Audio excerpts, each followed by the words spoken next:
মই কিন্তু মাৰিম দে অনিদা কাক তোমাক মোক তোমাক মানে সবকে দিয়া বেলেগক মৰাৰ আগতে মই তোমাৰ হাতৰ মাৰ কেইটামান খাই লওঁ আজি আৰু ঘৰত খাবলৈ পাওঁ নে নাপাওঁ ঠিক নাই আইও ঘৰ পৰা এবাৰ নাৰিকল লাৰু নিনিলেও হ'ব নাৰিকল লাৰু কেইটা তোমাক বেগত ভৰাবলৈ দিলো জানো টেকেলি মুখত দিয়া পিঠাও দিয়াৰ কথা আছিল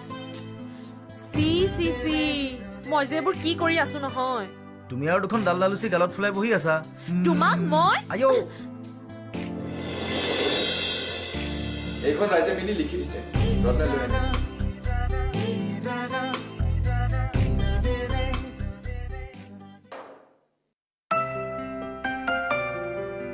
কোৱা কিমান আপত্তি আছে